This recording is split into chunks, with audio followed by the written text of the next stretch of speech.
Our meeting will come to order. The committee meets today to receive testimony on the posture of the U.S. Navy and its fiscal year 2019 budget request. We welcome our witnesses, the Honorable Richard Spencer, Secretary of the Navy. Welcome. Admiral Richardson, Chief of the Naval Operations, and General Robert Neller, Commandant of the Marines. Welcome, all three of you. We thank you for your dedicated service. The National Defense Strategy aims to build a more lethal and ready force and reform the Department of Defense for greater performance affordability. We look forward to hearing from each of you as to how the Navy and the Marine Corps plan to support these objectives. I was pleased to see requested procurement increases that align with the new strategy, including 11 more ships, dozens of aircraft, and expanded investment in long-range precision fires, air defense, electronic warfare, and other critical capabilities over the next 5 years.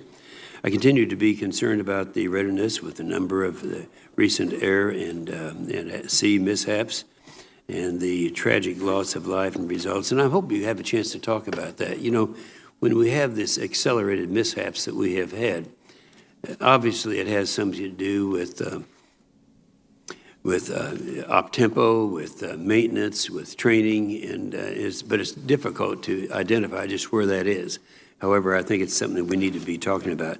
I'm encouraged to see the Navy and Marine Corps prioritizing manning challenges during a time when our sailors and Marines have been asked to maintain a high operational tempo. We look forward to hearing where you would use additional end strength to fill in gaps at sea and support the priorities outlined in our national defense strategy. Finally, recognizing service in the military is inherently difficult, I'd like to ensure we're doing all the things that we can do to relieve stress on our sailors, Marines, and families and prioritize the readiness of the force. Senator Reed. Well, thank you very much, Mr. Chairman. And let me welcome Secretary Spencer and Admiral Richardson and General Neller. Thank you, gentlemen, for your service over many, many years, and to all the men and women of the Department of the Navy and their families. We're grateful for that service, and please give them our appreciation. As the leaders of the Navy and the Marine Corps, you face huge challenges as you strive to balance the need to support ongoing operations and sustained readiness with the need to modernize and keep the technological edge so critical to military success. The Department of the Navy faces serious readiness problems caused by deferred maintenance, reduced steaming and flying hours, and canceled training and deployments. We are all keenly aware of the number of ship collisions and want to work with the Navy to implement changes that should help to prevent such incidents in future operations. These challenges have been made particularly difficult by the spending caps imposed in the Budget Control Act. Fortunately, we have a budget deal on the defense top line for 2 years, but additional challenges loom on the horizon as the Budget Control Act will be back in force for fiscal year FY 2020. I look forward to hearing your testimony on progress you're making in correcting these readiness problems while the funding levels are increased. All areas of our naval forces are maintaining extremely high operational tempo. Demand is overwhelming for attack submarines, air and missile defense cruisers, destroyers, and strike fighter inventories. In addition, the Navy is now in its 6th year of operating with fewer than the required 111 aircraft carriers. And during the next decade, as a first priority, the Navy will need to buy the new Columbia-class ballistic missile submarines to replace the Ohio-class submarines. I am interested in hearing how the Navy is managing current demands on its assets and how it plans to manage future modernization demands, particularly how it is using the additional authorities that are granted under the National Sea-Based Deterrence Fund, beginning with the Columbia-class program funding in fiscal year 2018. The Marine Corps continues to make modernization of ground vehicles a priority by balancing the procurement of new systems while upgrading existing platforms to meet current operational needs. The amphibious combat vehicle will replace the aging inventory of assault amphibious vehicles in order to provide Marines with increased force protection and enhanced lethality. The Marine Corps is also partnering with the Army to develop the Joint Light Tactical Vehicle, the JLTV, to replace the Humvee. I would welcome an update from our witnesses on the status of these programs. Last year, we were presented with a document that identified a new force structure goal as recommended by the Chief of Naval Operations. That was the new Force Structure Assessment, the FSA.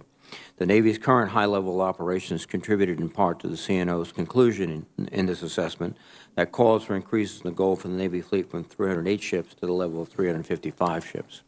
The Navy submitted a new 30-year shipbuilding plan with the fiscal year 2019 budget request.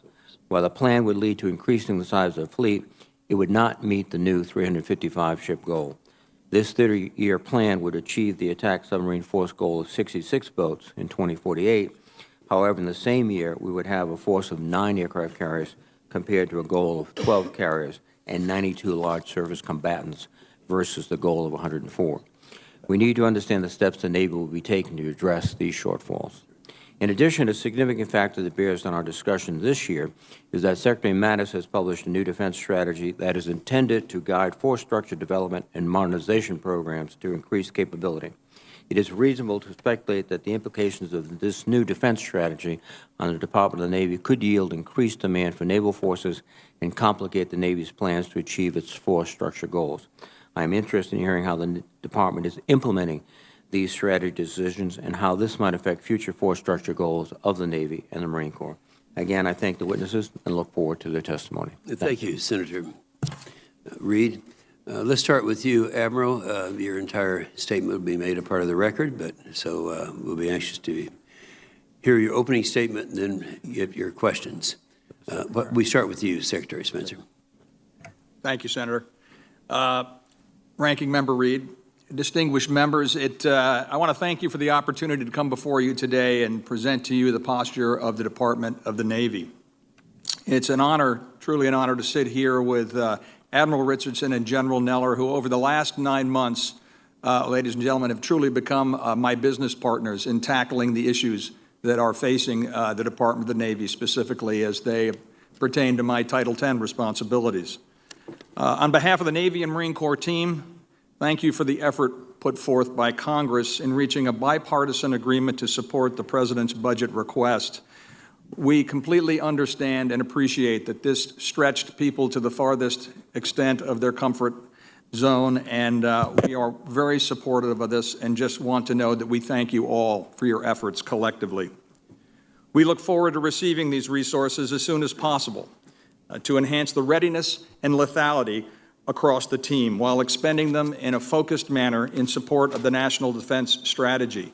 Today, 94,000 sailors and Marines and 101 ships are forward deployed and stationed using the global maritime commons as a medium of maneuver, ensuring the maritime lanes of commerce remain free and open, assuring access to overseas regions, defending key interests in those areas, protecting United States citizens abroad, and leveraging and preventing adversaries from leveraging the world's oceans against us 24 hours a day, 365 days a year.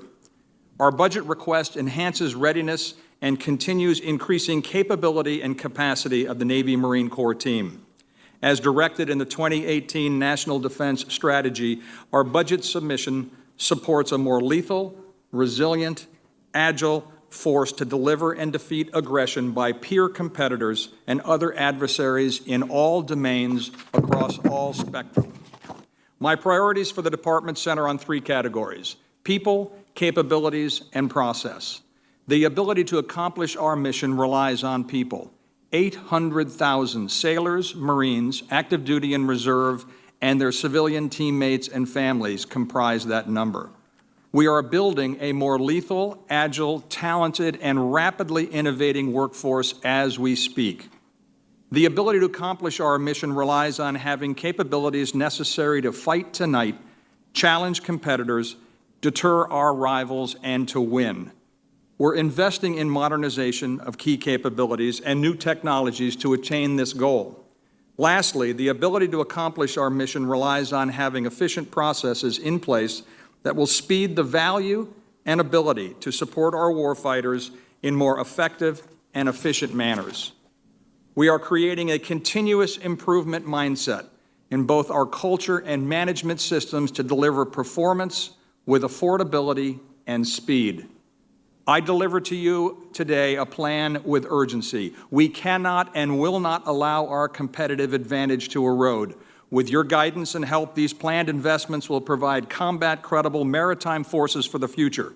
We will ensure we are good stewards of the money and resources you give us. We will drive efficiency across the Department to maximize every dollar and invest smartly in order to leverage the return on our investments. I look forward to your questions. Thank you, Mr. Secretary. Admiral Richardson.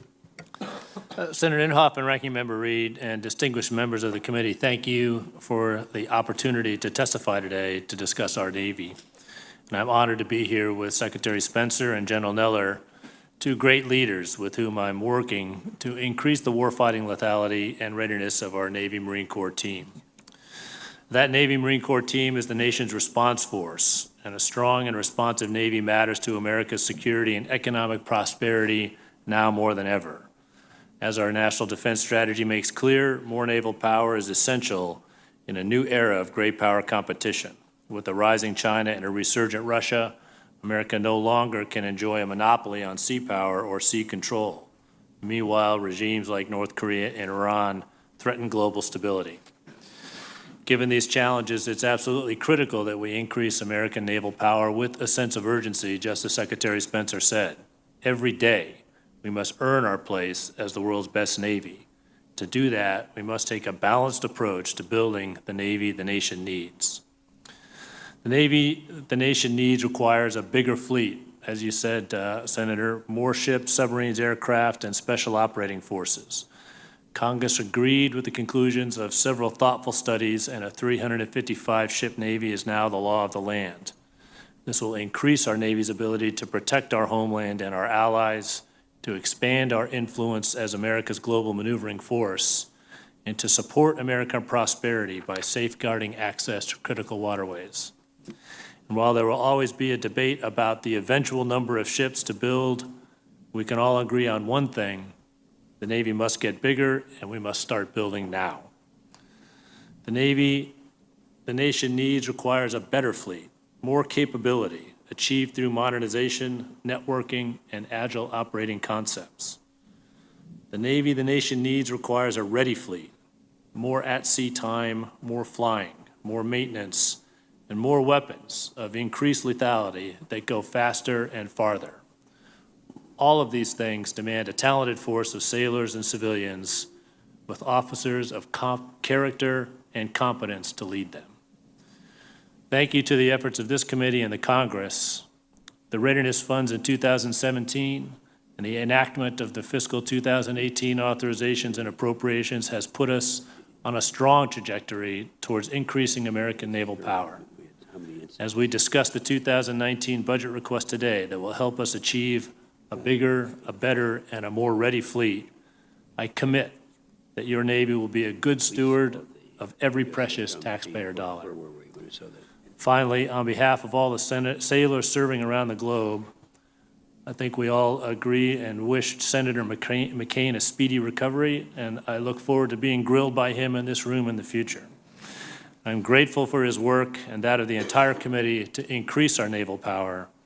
We've started down a good course, and I look forward to navigating with Congress to build the Navy the nation needs, a Navy lethal to our enemies, committed to our partners, and safe for our sailors. Thank you, and I look forward to your questions. Thank you, Admiral. General Neller. Chairman Inhofe, Ranking Member Reed, I would just associate myself with the comments of the Secretary and the CNO. You expect a lot of your Marines, and 34,000 of them are deployed right now outside the continental United States, doing what you'd expect them to do, prepared to fight and win. We appreciate the appropriation, and we're hopeful that we'll get the same in 19 so that we have consistency and stability in our budgeting process. I'll curtail the rest of my comments because I think it's more important we get to the questions, and I look forward to your questions. Well, you know, your last comment was significant when you say in fiscal year 19. My concern is fiscal year 20 and fiscal year 21. And I think that maybe during the course of these questions, you'll be asked, what happens if we don't continue what we started with the two-year budget? It could be a disaster. Let's start off with China a little bit. Four of us on this committee just got back recently from the South China Seas, visiting with our allies there, and most people don't know what really is going on with China in that part of the world. You know, they hear about the islands that are out there, and they talk about reclaiming islands. It's not reclaiming because there's nothing to reclaim. It's building, creating, and now they're up to 7 different areas, very important areas for our movement in that part of the world.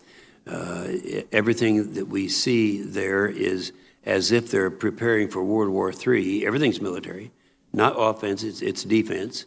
And it's really gotten the attention of our allies. And one of the things that I think all of us would agree on is that whether it's the Philippines, South Korea, Taiwan, Japan, they're all concerned and kind of covering both bases. This sounds pretty extreme, but it's almost as if they're trying to decide whose side are they going to be on when this happens. I mean, that's the kind of preparation that's taking place. And we know that China is producing at least 12 warships a year, developing new long-range weapons systems in 5th generations. So I'd like to let's start with you, Admiral Richardson.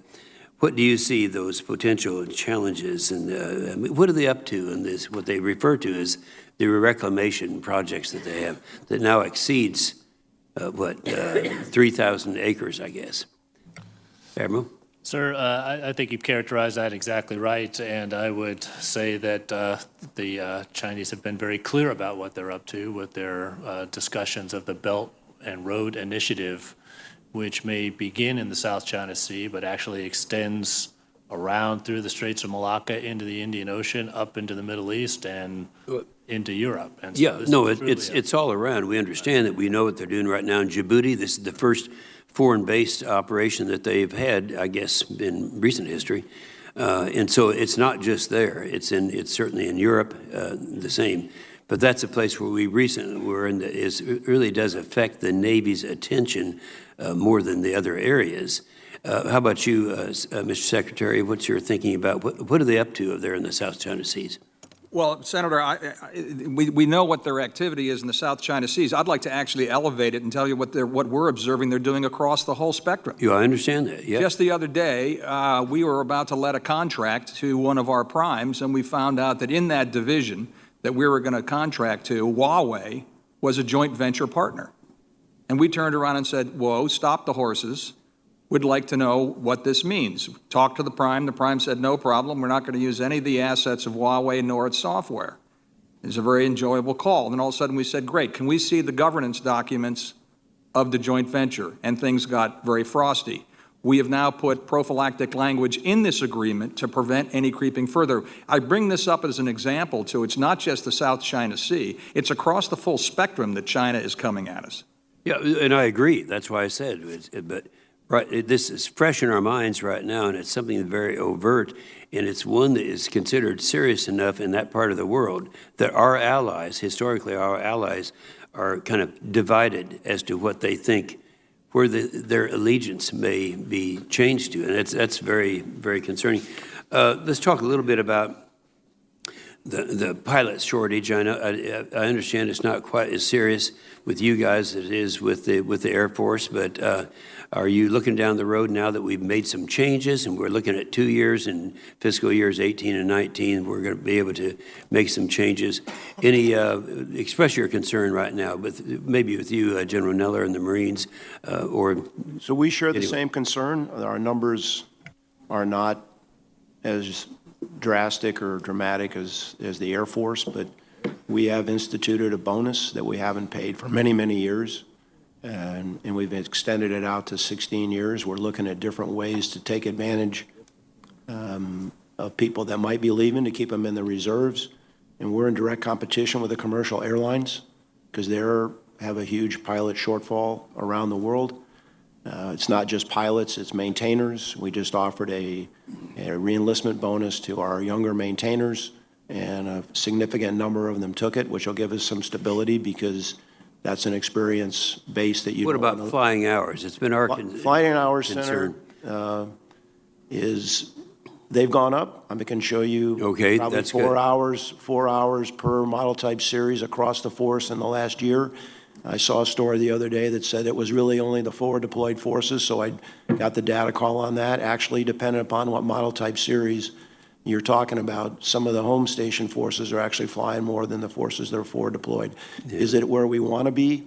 No. And this budget that you have given us will allow us to create a steady stream of parts and spares, because parts and spares, or a lack of, is the #1 downing requirement for aircraft to get Well, them up to mission capability. in the Marines, specifically the F-18 has been a problem in terms of what's ready to fight. And I know that that's going up from about 40 to 50% right now. Do you project getting on up where you would need to be, which I understand it to be about 65%? We want to get it as high as we can. We funded in this budget funds parts and spares and aviation maintenance at a higher level than we ever have before. So there's a certain flash to bang time on that. The Secretary's done some work with the depots to require them to provide back to us upon completion of depot maintenance an aircraft in a better state of condition so that it's more ready to fly at a sooner time. We're resetting 53s, so you are correct. The two most distressed communities in marine aviation are F-18s and CH-53s. Yeah, well, the Secretary and I share in our background some of these things, and I think you pretty much agree with the comments that he's making. Thank you, Senator Reid. Well, thank you, Mr. Chairman. Mr. Secretary and Admiral Richardson, I mentioned in my comments the National Sea-Based Deterrence Fund. Could you tell us how you're using that to provide for the efficient acquisition of Columbia, which is not only a big-ticket item, but actually essential to the national security?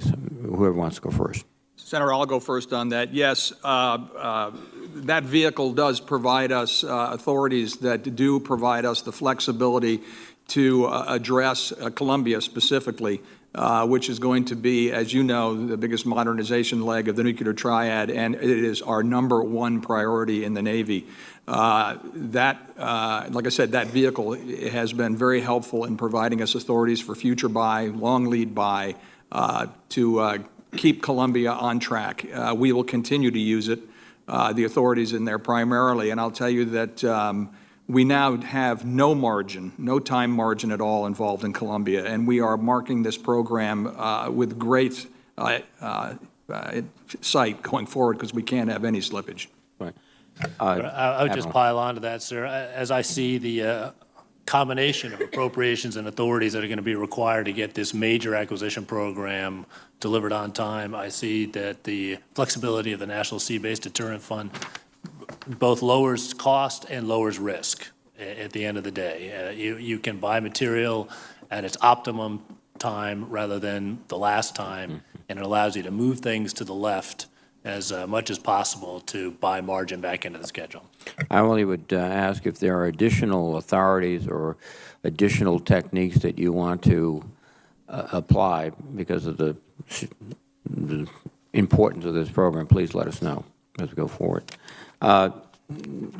Commandant General Neller, the Marine Corps has had a series of accusations and cases of sexual misconduct. You're not the only service that's facing this, but some of them have been quite notorious. Marines United, a recent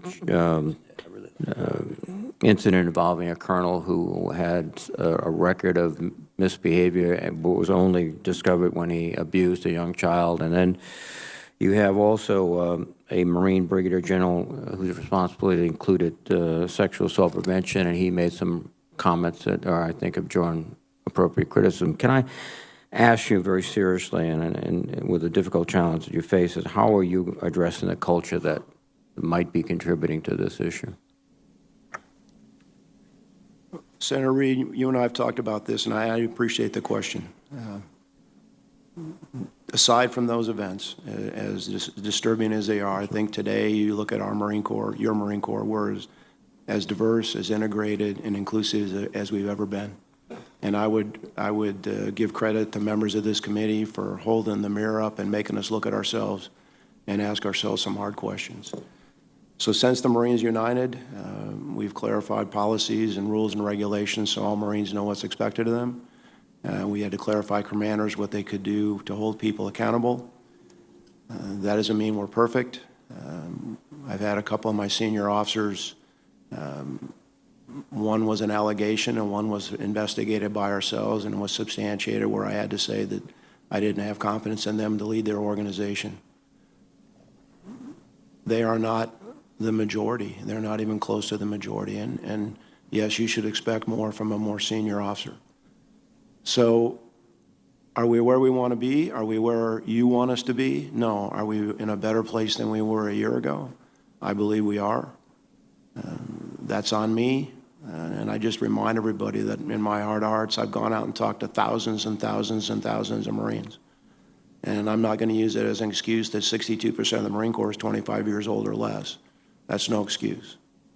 But it's going to take us some time, and I can assure you, give you my word, that anyone who does violate the rules, regardless of whether they're a general or a private, they're going to be held accountable.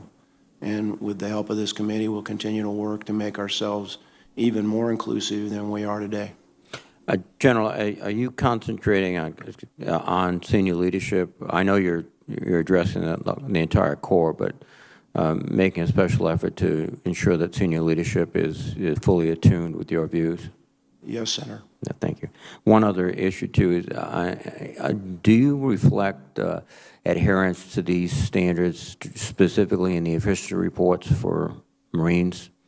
Is there something in the efficiency report that the rater would have to indicate yea or nay follows the Marine Corps policy regarding sexual harassment, sexual conduct? If someone were to do something which would cause them to, the commander, their senior, to lose confidence in them, they would receive an adverse report. But in the actual report itself, that was something that would have to be in the narrative. We are in the process of reviewing our what we call fitness reports, or OERs, and one of the categories we're going to put in there is something to do with diversity or something like that, because I believe that we need a command climate.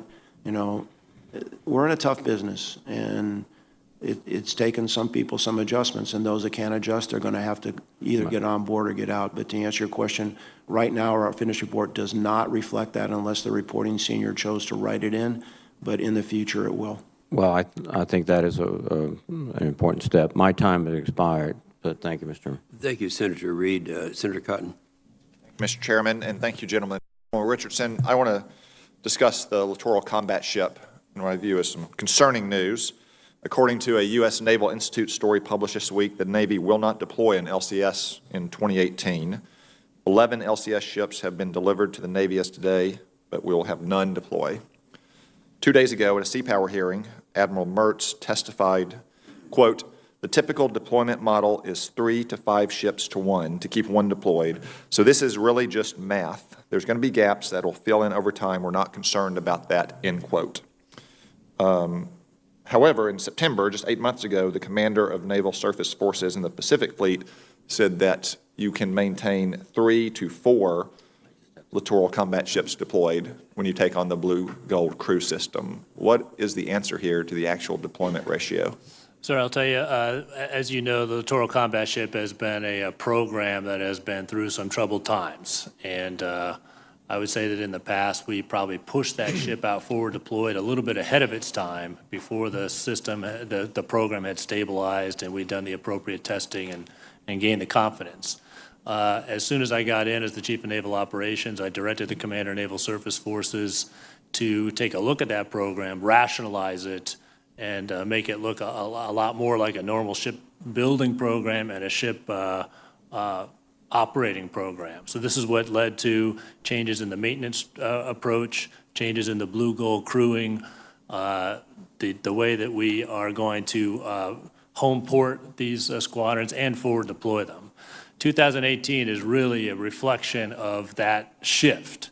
And so starting in 2019, we're going to start forward deploying those. They'll be sustainable. They'll be more lethal by virtue of the enhancements we're putting on those littoral combat ships. We have 24 deployments planned between 19 and 24.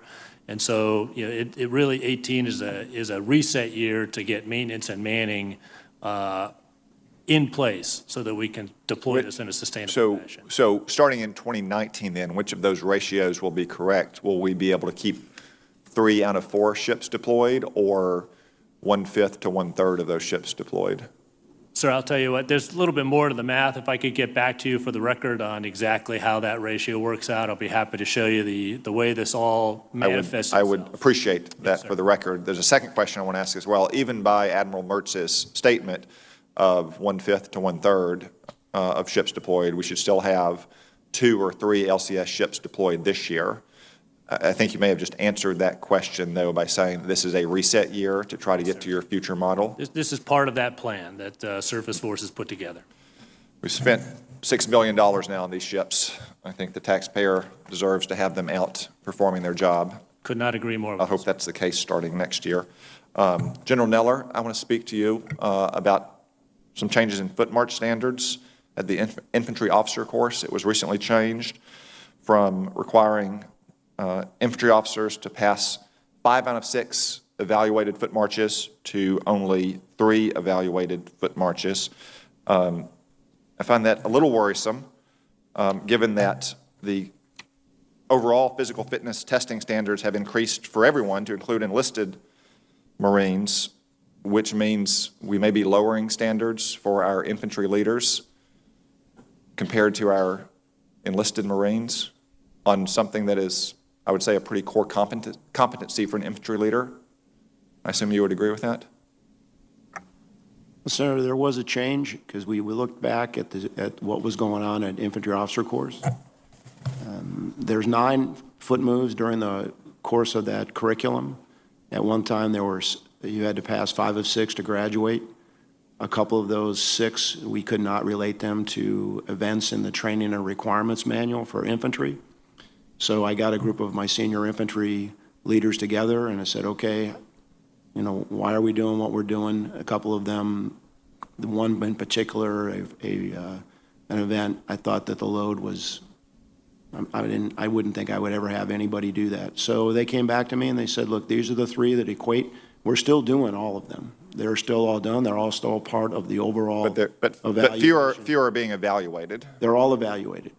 We're evaluated as a graduate. They're all evaluated, and overall is the performance of that officer to graduate from that course. But 3 of 3 now, to include the one with the heaviest load and the time and duration, those 3 all have to be passed in order for an officer to graduate from that course. Let me just read you a statement from General Boehm, the commanding officer of the Marine Corps Training Command. He said, quote, "The principal driver behind us making modification for the course, it was not about lowering attrition, it was about making students more successful to complete the course." I don't really understand the difference between lowering attrition and making students more successful to complete the course. Both of those sound like you're tailoring the standards not to the mission, but to the graduation rates that you have at the course. I'm not going to speak for General Boehm, but my view is when I was approached with this, says this is what we can equate to training and requirements manual for the infantry. These are the 3 that we should evaluate as go or no go for graduate from the course, and that's what we did. Thank you. My time's expired. Thank you, Senator Cotton. Senator Nelson. Admiral, long ago we learned a lesson from having too many assets in one place at Pearl Harbor. And today we have 6 aircraft carriers at Norfolk. But it's not only an aircraft carrier problem. I understand we face a dispersal problem with other ships as well, including those that make up the amphibious readiness groups. I know you'll be releasing a strategic laydown and dispersal plan shortly, so I don't want us to get ahead of that, but what are some of the viable options as far as home ports for helping to achieve dispersal objectives when it comes to these ships? And knowing that different infrastructure exists at these ports, once you decide to move ships or to place new ships at a port, typically how long does it take to get that specific base ready for having those ships? And how critical is it that we begin the planning and design now in order to support these ships that will be moving in the future? Sir, thank you for that question, and we've had a number of conversations about this critical strategic issue of laydown and dispersal, particularly on the East Coast. And as you mentioned, we're in the final phases of putting together this strategic laydown and dispersal plan, and I look forward to coming to you with that final plan. as part of the considerations in that plan, there is not only the warfighting strategic dispersal that we have to take into consideration, but also the infrastructure in each of those ports. And so as we consider Norfolk, Little Creek, Mayport, primarily for our surface ships on the East Coast, our submarines there at Norfolk, Kings Bay, and Groton. There is the geographic dispersal from a force protection standpoint. There is the infrastructure of the port itself to be able to accommodate those ships pierside, particularly under heavy weather conditions if we're talking a port like Mayport. And then there's the maintenance capacity of those ports so that we can keep them repaired and ready to go to sea. So in terms of how long it takes to get a port ready, it really sort of depends on where you're starting and what your goal is. But 3 to 4 years is not an unreasonable number to start to consider these sorts of plans. And as you know, the sooner you get started, the more prepared you are. Okay, thank you, Admiral. Mr. Secretary, it's good to see you. Thank you for the good job that you're doing. We have the E-2D Hawkeye. It's manufactured in Florida. Knowing that these planes are vital to the Navy mission and combatant commander requirements, we have an opportunity to block buy these planes at a significant savings to the taxpayer. Have you got any comments that we might have been able to see cost savings when negotiating the next multi-year contract? And if so, is it in line with industry standards? Senator, underway and more to come, I think, is the best explanation that I can give you. We will share with you what we see as we come to closure with the options available to us. But you're exactly right. That is one path that we can extract savings and efficiencies. As you've heard, we've said it since my feet were on the ground. We're looking to industry to be our partner now, not simply just a transaction orientation. And in that light, we hope that we can work together to get the best goal, i.e., what do we both need to succeed? And that's the conversations that are having that now. Thank you. Thank you, Mr. Chairman. Thank you, Senator. Senator Perdue. Thank you, Mr. Chair, and thank you guys for being here today and for your service, no kidding. Secretary Spencer and Admiral Richardson, Admiral Harris, in repeated visits to the Hill in the last couple of years, has previously stated that approximately 230 of the 400 national submarines worldwide are located in the Indo-Pacific region. And of those, 160 belong to China, Russia, and North Korea. We've got about 74 submarine capabilities around the world. Without asking how many are in the Pacific, the question I have is, as the NDS focuses more pressure on naval marine capabilities, particularly with regard to the near competitors of Russia and China, how does this bode? How does this impact this shortfall in undersea capability? Talk to us a little bit about unmanned capabilities in terms of development. I know Admiral Moran has talked to us a good bit about in this setting. Can you talk to us about how you're going to mitigate the potential attack submarine shortfalls in the 2020s? Sir, I'll tell you, we're looking at this from a very integrated approach, and I'll just speak to the U.S. Navy approach, and the Secretary will speak to his efforts with our allies. Maintaining our superiority in the undersea domain is going to need an integrated approach between manned and unmanned technologies, and so we're working very closely with the undersea submarine industrial base to make sure that as we move through the Columbia-class program, as we move through enhancing the Virginia-class submarine with the Virginia payload module, and look forward to all those manned types of approaches, that we are doing so in a way that really maximizes the capacity of the industrial base to deliver those submarines at the best possible. Do we have the supply chain now, and if not, how long will it take to develop that supply chain to meet those needs? This supply chain, particularly the second and third tier vendors, has really been leaned out over the past years, and so the signal that has started in 18 and hopefully will continue in 19, the 18 months of uninterrupted, stable, and sufficient funding will be a tremendous bolster of confidence to those second and third tier suppliers, will allow them to make some investments to bring that system back to health. But even if we do all that, sir, I don't think that an only manned approach is going to get us where we need to go. That's why I've made a family of unmanned undersea vehicles an acquisition priority. It's in the accelerated acquisition program for the Navy. And so you can start to see this combination of manned enhanced by unmanned vehicles as being the key to maintaining our superiority undersea. Mr. Secretary? Senator, coupled with that, the second pillar of the National Defense Strategy is a robust constellation of partners and allies. And I will tell you that we are spending a good amount of time out there hugging our allies and partners, to include Australia, Japan, Singapore, Korea, and more recently coming into the fold, India and even Vietnam. And it's going to be a collective effort that's going to make up any gapping that we have there. They are committed. They are buying the right equipment.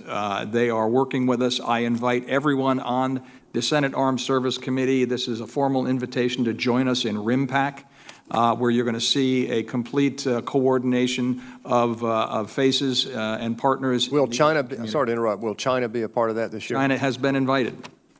Will they be a part of it? I don't know what the response was from the invitation, but they have been invited to select series. With my time remaining, I'd like all three of you, or certainly Admiral Richardson and General Neller, to comment on the risk we have with regard to space and cyber domains. These are the two new domains that you guys are having to deal with, particularly with our precision munitions and our communication capability on the ground and on the sea. What are we doing right now to mitigate the risk that we now are realizing we have in the space domain and in the cyber domain? Well, Senator, I think you characterized it correctly. We recognize that we build a way of war which is not totally, but significantly dependent upon on space and the network.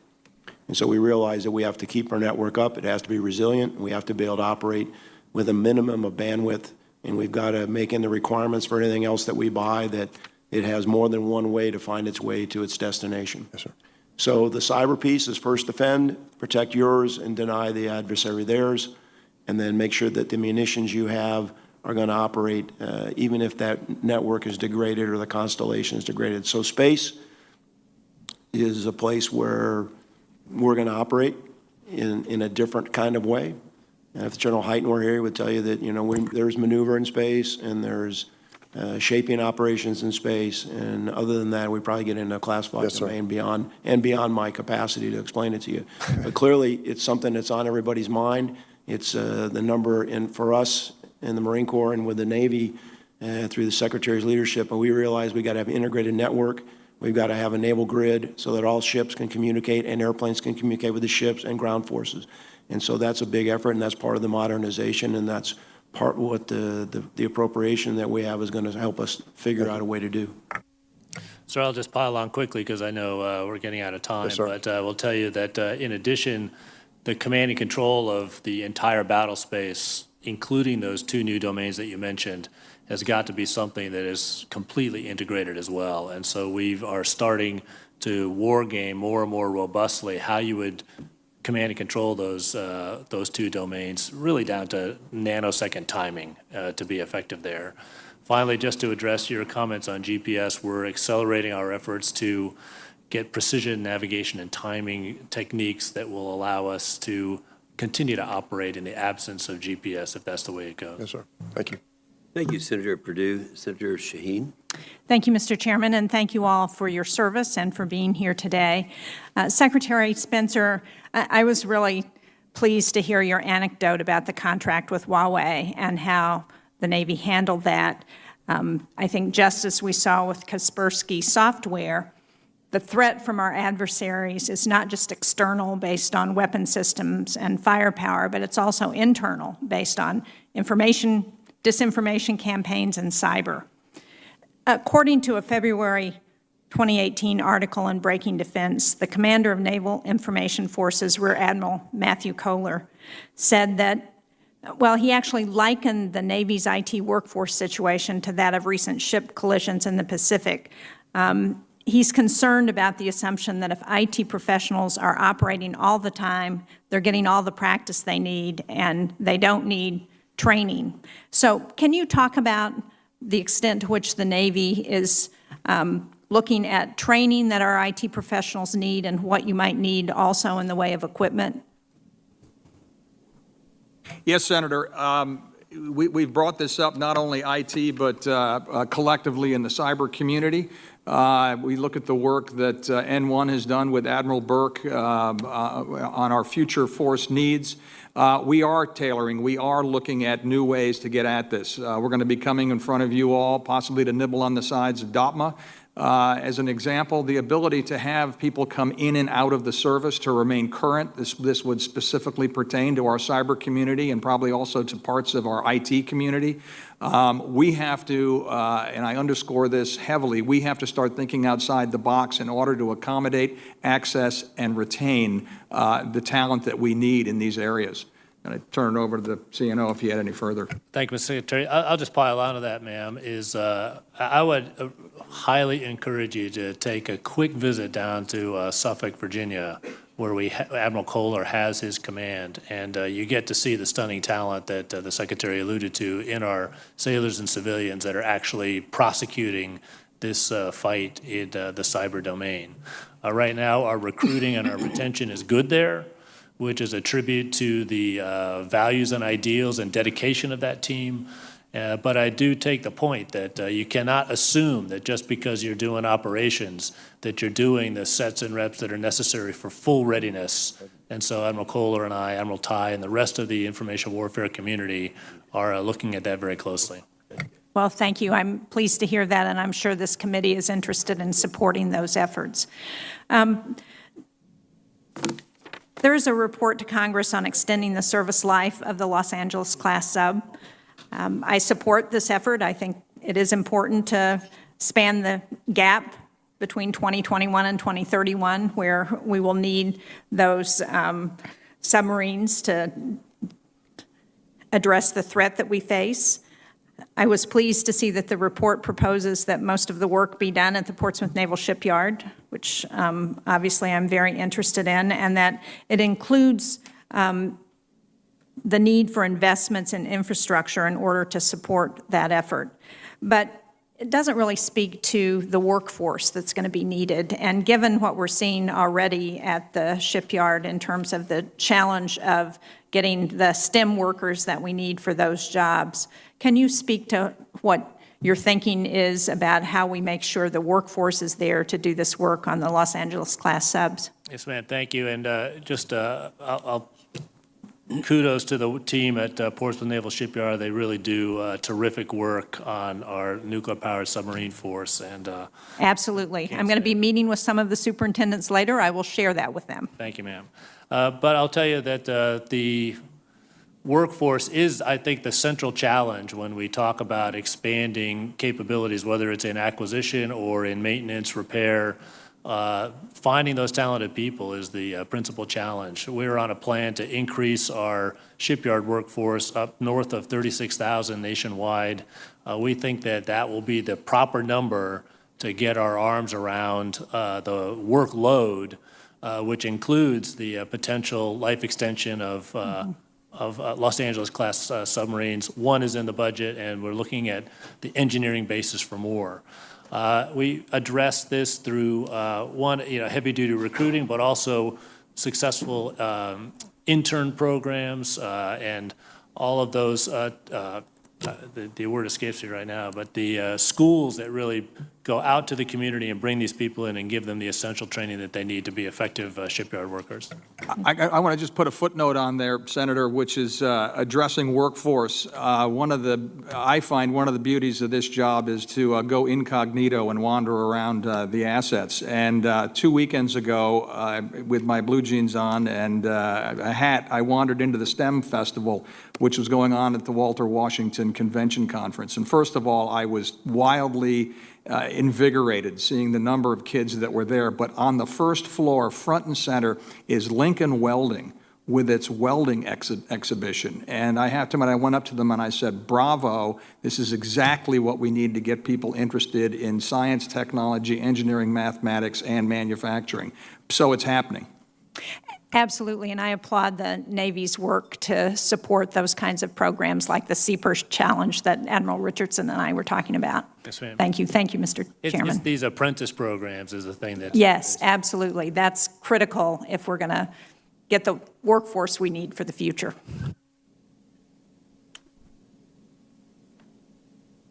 Thank you, Senator Shaheen. Senator Wicker. Thank you. Secretary Spencer, how often do you go around incognito? And do you feel safe? I do, Senator. I don't when he does that. Okay. Well, let me ask both of you. The Navy is at 324,000 active duty sailors. I'm told that is the lowest in almost a decade. The Navy reportedly is 11,000 sailors short of the required manpower levels in the near term, and 50,000 short of the estimated force needed to crew a 355-ship Navy, which is the requirement that was set by the admirals and generals. Senator McCain and I have introduced the Surface Warfare Enhancement Act, and Secretary Spencer, you and I have discussed this previously. The legislation, among other things, includes provisions to help the Navy retain critical personnel by offering some relief from DOTMA and Goldwater Nichols. What steps do each of you recommend that we take in Congress to help the Navy attract and retain the personnel required to operate a 355-ship fleet? And I might mention, thank you for the decision to extend the service lives of destroyers. Of course, this will give us 355 ships much earlier, but we must also accelerate the end strength of the force. So if you would discuss that, and I guess we'll begin with you, Mr. Secretary. Thank you, Senator. I think starting with 355 and working down, we will get there. We've told you we'll get there, and I think when in October when we came to a coalition on this, we said there were a couple of plans underway. You see the extension of the DDG 51s for 45 years, Los Angeles class. We also have some other plans we're working on, so stand by. And we also realize that we have to drive the anvil and build new also, and we're going to work every way we can to find the resources necessary to do that. When, in fact, we do sign up for new platforms, i.e. ships, just putting my business hat on, that's just one tube. That's just one column of the resources needed. We also need the maintenance column, and we also need to have on the graph the personnel column. So to really have the full life cycle cost of the weapons platform itself. If you see... but let's talk about the sailors aspect. As we see, working into that, as we see 7,500 asking for going forward. We are going to have to work at tooth and nail because we're fishing in the same pool as the Air Force and the Army. We believe we have a very compelling story. We believe we have the ability right now to attract those necessary. We're not seeing a tremendous stress yet, although we are going to prepare for it. Forged from the sea is the message going out there. And right now, we believe that the 7,500 we're looking for is within reach and not threatened by any targets to date. Sir, I'll just pile on to what the Secretary said. As you know, the budget does request 7,500 new sailors this year, which is really more, more than an increase in the end strength, which really is regulated by about the maximum capacity that we can bring them through the training program and get them to be useful sailors.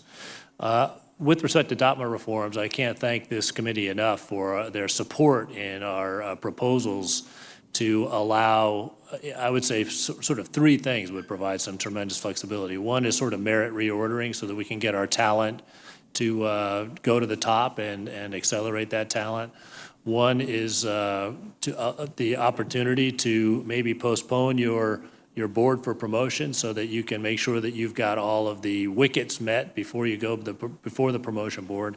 And then finally, the opportunity, as we've hinted at earlier, to bring in talent horizontally, particularly in areas like cyber and those niche skills that would allow us to inject those highly skilled people at the appropriate level. Again, the committee's been very supportive in these efforts, and I thank you for that. Thank you. General Neller, let's talk about lethality and the tagline, if it floats, it fights. Do you have any thoughts for us on increasing the lethality of our amphibious ships? Well, Senator, I think every surface combatant is exactly that. It's a warship. And there's capabilities that we could leverage on LPD, hull form, for example. What if we put the vertical launch system on the Flight 2 LPDs? I think that's a great idea. Do you agree, Secretary Spencer? Most definitely. All right. Thank you very much, gentlemen. Thank you, Senator Wicker. Senator King. Thank you, Mr. Chairman. I just want to be clear for the record that the Portsmouth Naval Shipyard is in Kittery, Maine. We just want to clarify that. Senator Shaheen she and I sued each other over that 20 years ago. The United States Supreme Court solved that question. How many years ago? It was about 25. Who won? The answer is contained in the fact that it's Kittery, Maine. First, I want to compliment our naval personnel for having the foresight to hire the pilot of the Southeast Airlines, who did such a marvelous job landing that plane, who, by the way, was rejected by another armed service, which we won't mention in this hearing. At the time, did not take female pilots. The Navy did. And the training and work that she performed in the Navy saved a lot of lives this week. So I want to acknowledge that. Admiral, can you give us a quick update, given the time constraints, on the collision review, what happened, root causes, and what we're doing to prevent that kind of tragedy in the future? Yes, sir. Thank you, Senator. I'll tell you, I just echo the impressive performance of the pilot and representative of the professionals, naval aviators, men and women, in all parts of our naval aviation force right now. With respect to the collisions, we are moving out briskly on the plan that addresses, to our very best ability, the root causes of those collisions. Those root causes being, the fact that, as we discussed earlier, you must spend some time on just, first of all, completing the maintenance completely, and then once out of maintenance, doing the training required to get those skill sets up to where they need to do the combat missions and just the basic operations. And then certifying that that training has met all of the requirements before you go on out and do that. And so we've taken a number of steps, from examining the career path of surface warfare officers to make sure that they are getting the requisite time at sea as they execute their career and going up to becoming competent and confident commanding officers. Along that career path is not only at-sea experience, but also education and certification. We've adjusted the command and control structure to make sure that we've got firm advocates for training and certification in each of our home ports. Let me interrupt because of the time constraints. Yes, sir. Could you supply for the record an outline of where you are? I'd be happy to, yes, sir. Next steps, root causes, next steps. Yes, sir. And as you know, we've committed to come over and briefing both the staff and the members quarterly on our execution of that plan. The Vice Chief of Naval Operations and the Undersecretary have already provided the first of those updates, and we look forward to continuing that. Thank you. Mr. Secretary, the Navy and the Marine Corps are undergoing their first full audit. Can you give me a quick update on where that process is and any lessons learned thus far? Yes, Senator. You'll find out here, if not today, that we at the Navy side will have a qualification announced by the auditors, and I want to manage everyone's expectations as to what that means. As we said originally, the audit process is not only creating a tool for us to manage by, but it's also an educational process. As the auditors get in there and start drilling down, we already start learning. The qualification comes from the fact of the number of transactions the Navy has, the dissimilar systems that we're using to actually collate this information, and I believe this is actually a benefit, because what the auditor is going to stop doing is sample testing and actually get down to rolling up the sleeves and doing individual education on systems to understand how the buildup comes. When can I tell the people of Maine we're going to have a final audit? A clean audit? Yes, sir. Maybe 5 to 7 years. But you're in the process now of providing. We are clearly in the hunt. Thank you. I spent some time earlier this week with the joint force in Florida that does drug interdiction. And this is just a request. We are only able to interdict 25% of drug shipments by sea that we know of. In other words, we have intelligence to tell us there are 100 units out there. We can only stop 25 of them. The problem is assets, particularly in the Coast Guard. My request is simply that you think creatively, cooperatively with the Coast Guard to see if there's a way to improve that miserable record. Senator, timely observation request. The CNO and I have been working on this now for a couple of months to see what we can put down there as usable resources, because we're painfully aware of the situation. It's not a quick and easy fix in that you have the difference between our titled responsibilities, and we will have to cooperate and gladly cooperate with not only the Coast Guard but with the Department of Homeland Security. Well, I understand the limitations, but since we've been talking for the last hour, 4 people in America have died from drug overdoses, and we're under attack. And this is a place where we should be able to shore up our defenses. So thank you for taking that initiative, and I'll look forward to updates. Yes, sir. Thank you, Mr. Chairman. Thank you, Senator King. Senator Ernst. Thank you, Mr. Chair. And Secretary Spencer, Senator King brought up some great questions about incidents and collisions at sea, and I'm going to move that up a little bit. Let's go to the air. I've been closely following the physiological episodes, those incidents that have plagued the Air Force and the Navy aviation platforms. And just yesterday, it was reported that the T-6 Texan II trainer aircraft pilots have experienced 12 PEs since the 1st of March. I know that you're working with the Air Force to solve the problem, but going back to Senator King's point earlier, is what is that root cause? We still don't have a root cause for those physiological episodes. And so can you please update our committee on the efforts to identify and remedy the Navy's physiological episodes? Senator, I'd be more than happy to, for the record, put our latest update, which it's quite voluminous as far as efforts.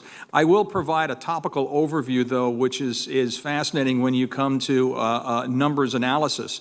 We are not, the Navy is not witnessing the same failures that the Air Force is witnessing in the same type aircraft.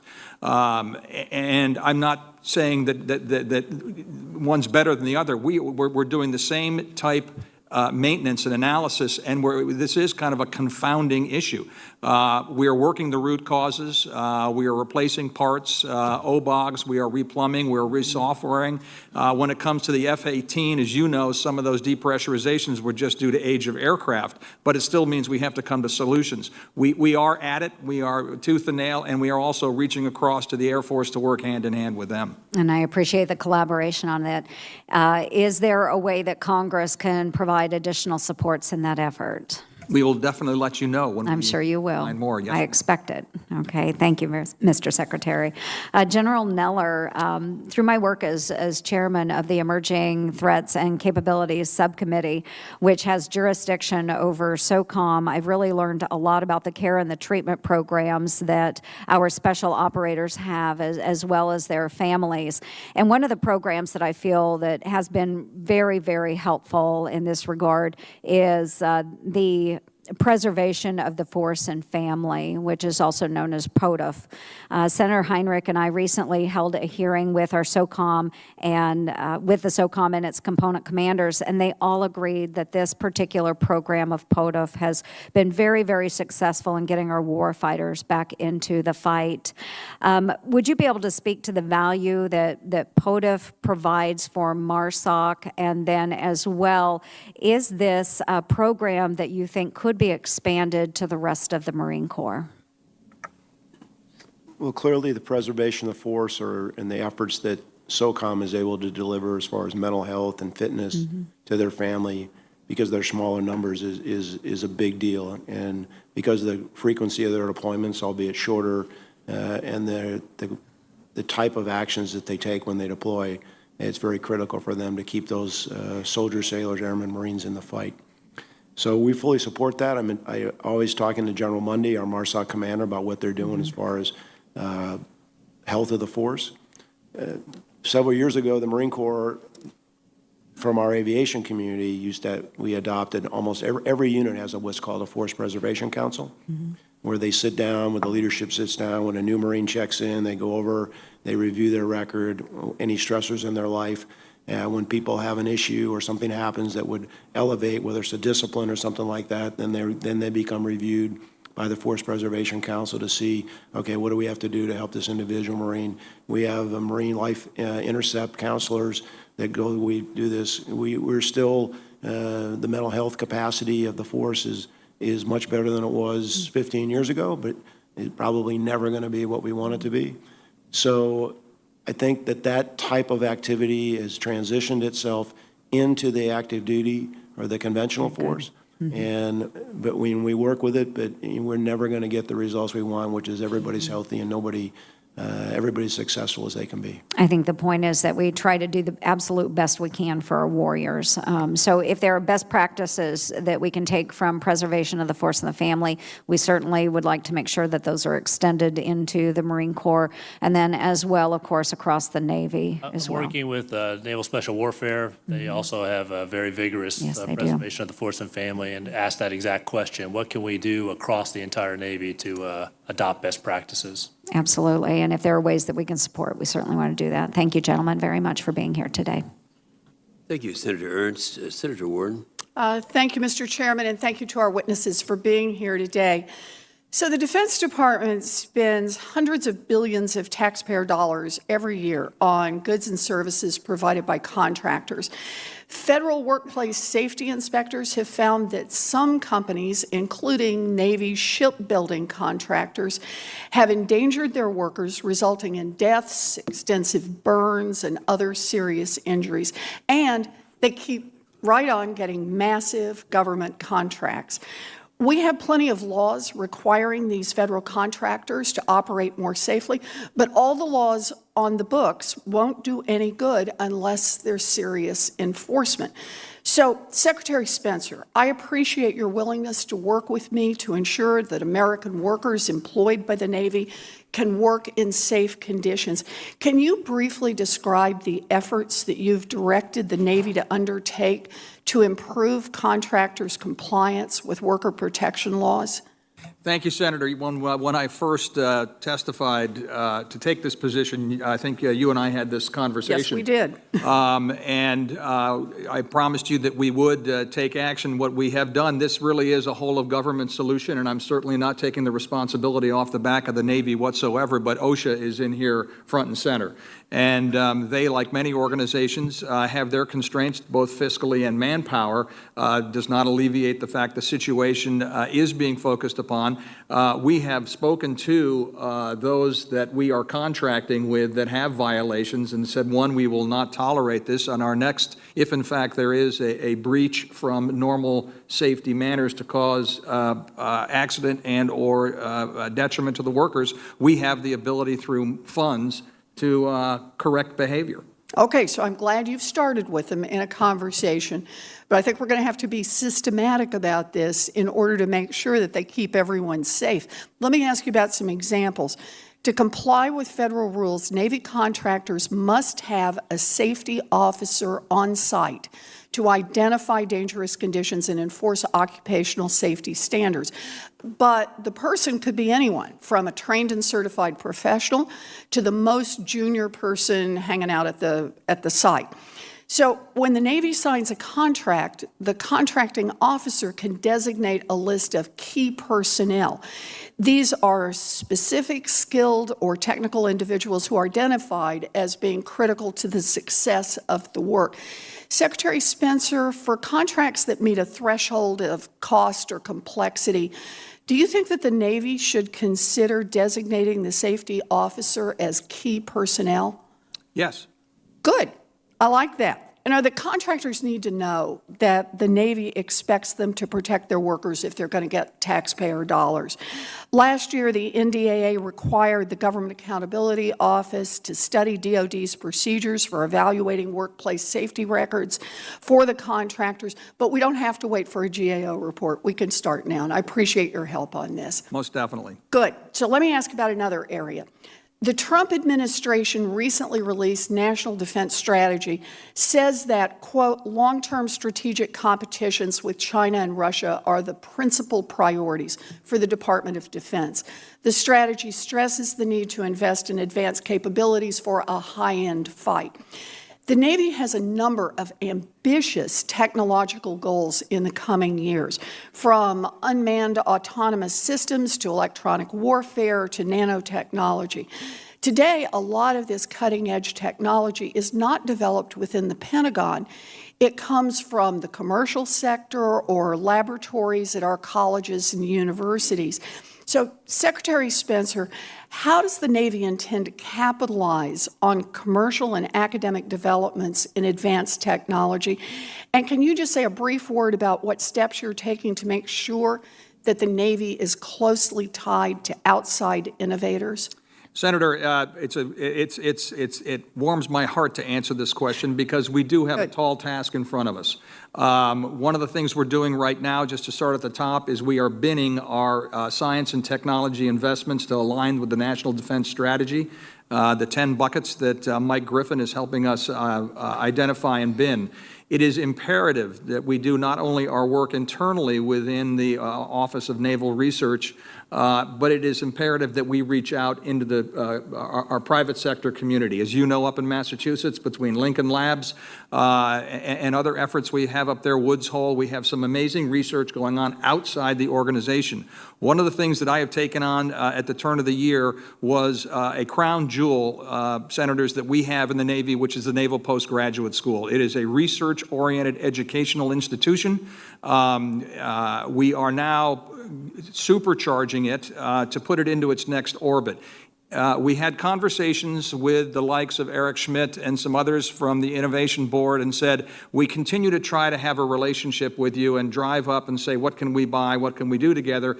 And the thesis that I had was, what better way to create a relationship than to research, basic, relevant research, where we can get two organizations working together on a solution. If, in fact, they can commercialize that solution, we'll take a licensing agreement and provide some value to us and value to them. And then we can take that intellectual property and apply it within the DOD. The Naval Postgraduate School will be the center of excellence for this, for not only the Navy and the DOD, but we hope all of government. Good. I'm very glad to hear this, Secretary Spencer. You know, the Navy needs to stay closely integrated with our innovators, whether they're in government or out of government. I'm glad to see you take this approach. And actually, the conversation I had just last week, Senator, was with Bob Millard at MIT, who welcomes this and looks forward to doing what he can do with the Naval Postgraduate School. Good. Well, let us know how we can help. Thank you. Thank you, Senator Warren. Senator Graham. Thank you. Thank you all for your service. That was a good discussion about the high-end fight.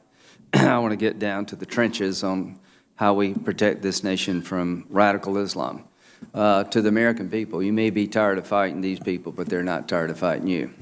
You can build a wall on the southern border, but that's not going to protect you from Mideast threats. If some of us are not over there working with our partners, they're going to come here again. So that's my general theme. If you want to be safe against radical Islam, you need to be in their backyard so they're not in our backyard. Does that make sense to the Marine Corps? We don't want to play any home games, Senator. Great answer. What about the Navy? Just say I agree with the Marines. I agree with the Marines, sir. I never thought I'd hear the Navy say that. I think okay, that's, so this is a goes breakthrough without moment. saying, doesn't it? There's no daylight between us. No daylight between us. He objects. So let's talk about what that means. Do you support a residual force in Iraq to make sure ISIS never comes back if the Iraqis would agree to that force, General? If the Iraqis were to ask us to stay, it would be, in my opinion, that would be a good decision for us. Thank you. Syria. We have 2,200 people in eastern Syria working with the Syrian Democratic Forces to make sure ISIS is destroyed. Is that correct, General? The mission of that force is to defeat ISIS. Right. About 250 Marines. Is that correct? I'd rather not get in the That's all exact right. number of Marines. Submarines. There are some Marines there, yes, Okay, Senator. so here's my question. To hold the territory, there has to be a holding force, or they'll come back. If there's a vacuum, then they will move into it, yes. I like partners helping us hold. Do you believe it would be smart for America to be part of that holding force? In order to get to some sort of a political settlement at Geneva or elsewhere, we have to have stability. And if the decision were made that our partners were to come in there, I think we cannot create a vacuum because it'll be filled by somebody that we don't want. Right. And so I think that that would be part of the negotiation as to who would be in there. But I agree with you, there has to be stability. Someone's got to be there. And so as to that someone, would you agree that we have capabilities no army in the region has, and that we add some value that probably can't be replaced by somebody else? I would agree with that. Okay. Secretary Spencer, on 12 June 17, Secretary Mattis said, "No enemy in the field has done more to harm the combat readiness of our military than sequestration." Do you agree with that? I do.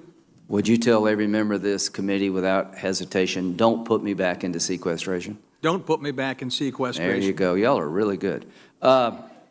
I think it's the single biggest mistake I've seen since I've been here. That's saying a lot given Congress's record for the last 20 years. Navy. Do you agree that a bigger Navy provides more deterrence, Admiral? I do, sir. Have you ever seen a time when we need more deterrence than now? It's as complex as it's been in my career. So as a matter of fact, the threats have gone up since sequestration, not down. Is that fair to say? Absolutely. So as we cut our force, the threats did not reduce proportionally, did they? The assumptions of the security environment didn't pertain. It got more complex, not less. So as we were trying to deal with the chemical weapons attack in Syria, I think more than a handful of ships were sent to the region to provide that capability and deterrence. Is that correct? Yes, sir. So a bigger Navy means that you'll have more ships in more places, which will hopefully make some of our adversaries think twice. Is that a fair statement? That's a very fair statement. So you think 355 ships in 2030 gets the job done? That's the best estimate we've got right now. In light of the National Defense Strategy, we're going to reassess those numbers in the context of great power competition and the other threats that face us. So final question, a bigger Navy and a bigger Marine Corps provides more deterrence, more capability. Don't you think it also improves the quality of life for those who serve because they don't have to be gone so much and they'll have more help? Absolutely. You get that rotational math going and you get more time to recover. You agree with that, General? We would like to get back to a 3-to-1 because it's better for the preparation, the training of the force, and it's better for our families. Well, I think the Department of Navy should be proud of what it's done, and you're the best in the business, and pound for pound, the Marine Corps is the best on the planet, so thank you all. Thank you, Senator Graham. Senator Peters. Thank you, Mr. Chairman, and thank you, gentlemen, for being here today, as always. I'd like to take an opportunity to follow up on Senator Cotton's questions regarding the LCS. And I think I agree with Senator Cotton that those ships need to be out to sea. They need to be deployed. I certainly understand that this may be a reset year, as described by Admiral Richardson, in terms of that deployment. But I would follow up to say that shipyards don't get a reset year, as you may have with deployment. And today's Navy's acquisition strategy certainly underpins the ability to deploy for many years in the future. Secretary Spencer, earlier this week, I joined my colleagues, Senators Baldwin, Stabenow, and Johnson, as well as a number of House members from Michigan and Wisconsin, including Speaker Ryan, in sending you a letter on acquisition strategy for the littoral combat ship in fiscal years 18 and 19. We're all concerned that under the current acquisition strategy, the Navy may be missing out on a variant that provides the best value when accounting for differences in capabilities, service life, and total lifestyle cost. Given the transition from LCS to the competition for a new frigate, The decision made today will impact the shipbuilding industrial base for years to come, as well as impact the Navy's ability to grow to the fleet size that it needs in an affordable and timely way. And I know the Navy has used an alternating contracting strategy for LCS, awarding 2 ships to one shipyard and then 1 ship to the other in alternating years, which the shipyards have optimized for. But my question to you, Mr. Secretary, is I look forward to your response, certainly to the letter. But in the meantime, could you please provide an update on LCS acquisition strategy, and specifically, will the Navy award 2 Freedom variant LCSs across FY 18 and 19? Senator, I've said this before, and I just want to highlight it. One of the jobs and one of my responsibilities wearing the Title X hat is to care and beware and nurture, when necessary, the industrial base. I want to make sure that everybody in here knows that that does not mean it's a welfare situation and that our pocketbook is open just to be open. It is not. We will use the contracts that we have in the most meaningful manner to keep everybody healthy within the bounds that we can. And we are portfolio managers. There is a lot of demands, obviously, on our resources, and we have to manage a full portfolio of acquisition. That being said, Senator, we will provide you the letter. The overview is that there will be the ability for the Secretary to be involved in the allocation of the ships and the awarding of the ships. As you know, when it comes to Wisconsin, the Saudi award is up there. One of the other levers that we'd like to see what we could do is see how do we pull that to the left. How do we manage the industrial base with all the tools available to us in light of the awards that we have? But rest assured that the health of all the organizations involved in supplying goods and services to the Navy are being taken care of and analyzed. Thank you, Mr. Secretary. I appreciate that.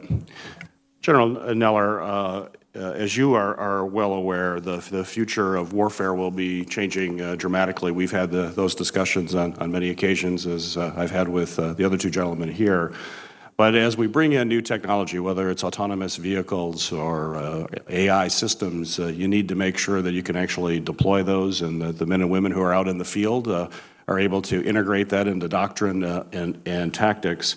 And I was taken by an article that recently came out that showed the Marines are giving quadcopters to every squad, that you are actually integrating that technology into the field as we speak. Could you speak to that and the importance of it, and how we need to continue to be looking at integrating this technology in our units every day? Well, Senator, thanks for the question. That's a fact that we are going to deploy, whether we make them ourselves in our own fab labs or we procure them, that every rifle squad is going to have its ability to fly a quadcopter in front of them so that they can get a better appreciation of what lays in front of them. But it's not just that. It is all the things that you mentioned, whether it be autonomy, robotics. I think we're still trying to figure out what AI can do as far as the analysis of big information, making decisions. The future of biomedicine, things like that. So the way we're doing it, and I think the other services, certainly my shipmate, Admiral Richardson's folks are the same, we take an exercise that we're going to do, and we'll take some technologies and we'll apply them in that exercise so we don't have to create another event, and we'll use the exercise as an experiment. And whether it be autonomous ships or undersea vehicles or swarming drones under the water to find mines, or to find pathways, or to destroy mines, unmanned aircraft to provide radio relay or electronic warfare, or to give you better ISR. All those things are going on, and what we're trying to do is we realize that we needed to go faster. And as was mentioned about the development of technology in the commercial world, we all have officers out in Silicon Valley. They maintain contacts through an office called DOAX. There's also one in Boston and Austin that was developed by the previous administration, Secretary Carter. So we're out there kind of doing reconnaissance of what's out there so that we know what's happening. We look at these different technologies and we take a chance and play with them. We make a bunch of small bets, and then if anything works, and we let the Marines look at it, and they say, yeah, this is good or this is not, and then we'll try to figure out how we're going to put some money down on it and further develop it. Thank you, General. Appreciate it. Thank you, Senator Peters. Senator Sullivan. Thank you, Mr. Chairman, and good to see you, gentlemen. Thank you very much. Very much appreciate your fine leadership as demonstrated by your decades of service to your country and by your testimony today. I think it's been outstanding and direct. I want to get back to this topic of the National Defense Strategy and the return to great power competition, which means countries like Russia, China, North Korea, not that they're a great power, but that kind of battle. And as you know, gentlemen, through history, that also means, particularly when you're looking at that part of the world or those countries, that means cold weather, that means mountainous terrain, that means large-scale maneuver and high-end fights. The last time we did that as a country was in the Korean War. I know all of you have read T.R. Fehrenbach's This Kind of War, but as you know, that didn't go so well initially in that fight because we weren't ready. So a couple questions that relates to getting back to that. You may have seen in the Arctic strategy that was required by this committee, Secretary Mattis stated that the Arctic is key strategic terrain. Russia is taking aggressive steps to increase its presence there. I will prioritize the development of an integrated strategy and training for the Arctic. Two questions. General Neller, I was glad to see that the Marines had just taken part, I think several hundred Marines, in Arctic Edge 2018 up in Alaska. And I would welcome your thoughts on more cold weather training, more large-scale maneuver training, lessons learned perhaps from your Alaska training, more opportunities for training in cold weather places like Alaska, which has enormous ranges, as you know. And Mr. Secretary, Secretary Spencer, I would like to get your views just on, the NDAA last year required the DOD and DHS to look at the strategic Arctic port idea. The Arctic strategy talks about FONOPS in the Arctic, which Admiral Richardson has mentioned. It's a good idea, but right now we don't have the capacity or capability. So your thoughts, actually, both of you gentlemen, on the 355-ship Navy, the idea of ice hardening. I mean, what are we doing in terms of a strategy? If the high-end, great power competition fight could be in the Arctic, it certainly could be cold weather mountain training, large-scale, high-intensity. What are the Marines and Navy doing? Basically, focused on those questions, maybe General Neller, if we can start with you, sir. Well, Senator, do you know that we've gotten back into the cold weather business? When Soviet Union was the only pacing threat, we had a mission to Norway as part of the defense, the NATO mission, and would it be at the end of Desert Shield, Desert Storm, and the dismemberment of the Soviet Union, and then operations in Iraq and Afghanistan, we just kind of went away with it. We still sent units up there because going to cold weather is a good training, is a good discipline builder. But the skill sets, the equipment, the expertise atrophied, and we particularly at the large scale level. To lead to more than small units, and so we realized we needed to get back into it. So part of it was what we did up there on Arctic Edge. We've had engineers, as you know, up there working on a road project. We've got 300 Marines in Norway. We're waiting for the Norwegian government to potentially give us the opportunity to send more there to work with our NATO partners because it's an opportunity to learn from them because they really do understand how to operate and move large formations. There'll be a large exercise in NATO exercise this fall called Trident Juncture, which will be a big amphibious exercise where the Navy, many navies will be there operating in a cold environment for all the reasons you said. We can't assume that we're going to fight in a desert. It's not going to be a temperate climate. It could be in the Arctic. It could be in the northern edges of any port of latitude or longitude of the world. And so we're working hard on that. The whole force is not going to be able to get trained in that. We just need enough people to know what they're doing.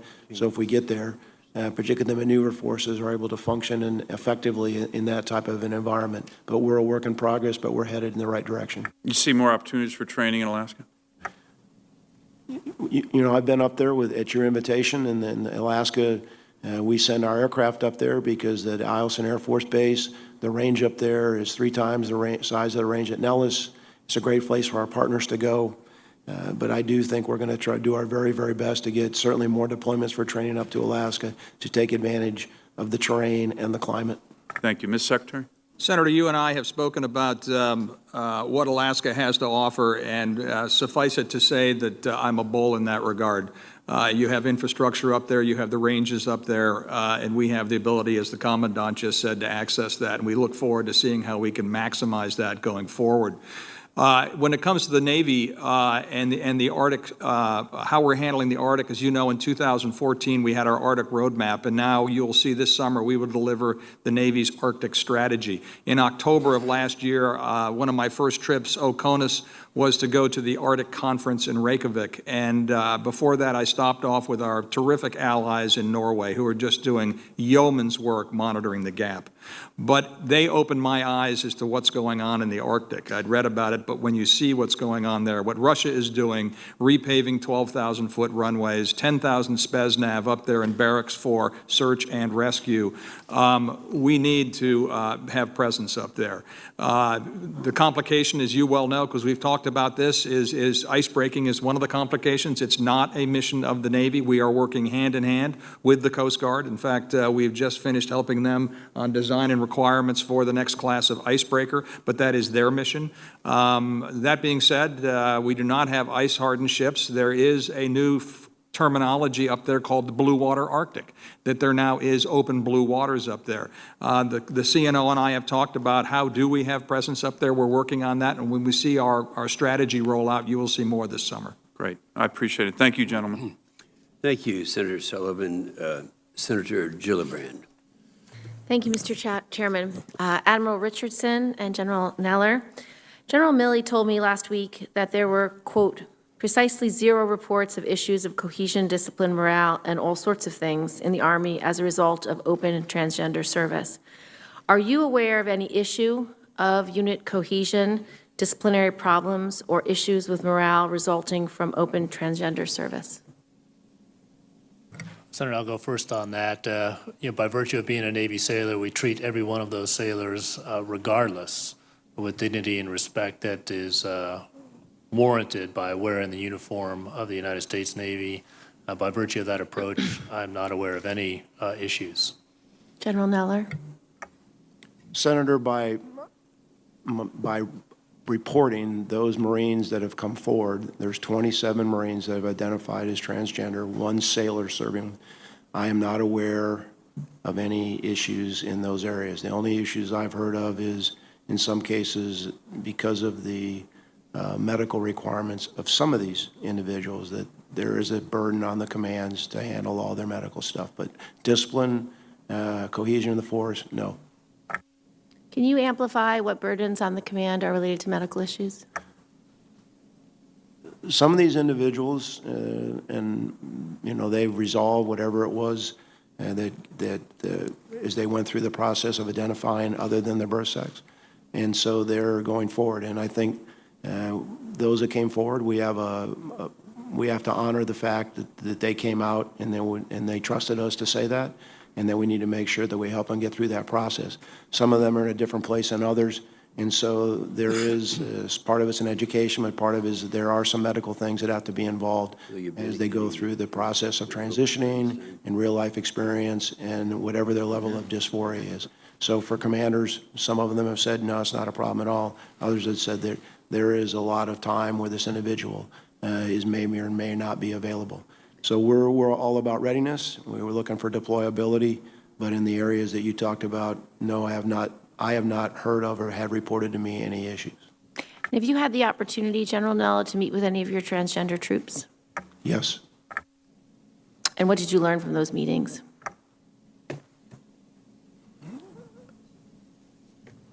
I learned a lot about the experience that they had.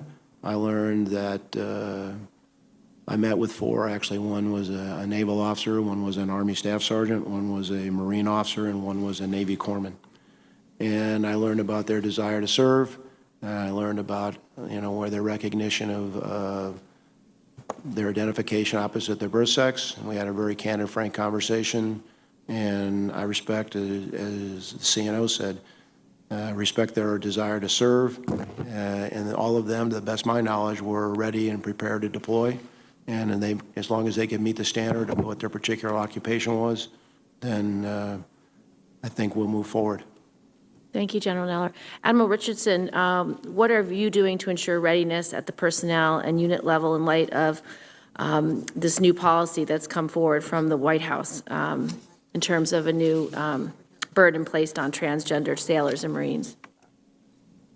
Ma'am, I will tell you that it's steady as she goes. We have a worldwide deployable Navy. All of our sailors, or the vast, vast majority of our sailors, are worldwide deployable. We're taking lessons from when we integrated women into the submarine force, and one of the pillars of that was to make sure that there were really no differences highlighted in our approach to training those sailors. That program has gone very well, and so maintaining that level playing field of standards-based approach seems to be the key to success, and that's the approach we're taking. Thank you, Admiral. You and I had a long conversation about military justice, and we talked about some of the sexual harassment and assault issues that are within the Navy. We had an issue with regard to Bad Santa, as you know, where your public affairs officer was allowed to stay in his position for several months despite his clearly inappropriate behavior. Do you have a sense of what message members serving under you received from him being allowed to stay in that position, and have you changed your approach because of that incident?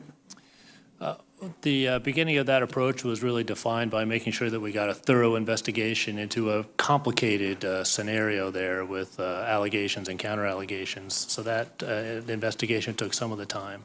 Having said all that, I've become acutely aware that that may have sent a bad message, particularly to the survivors of the behavior. And so that, my radar has been completely retuned in terms of sensitivity to that message. And I hope that we've arrived at a good place at the end of this event.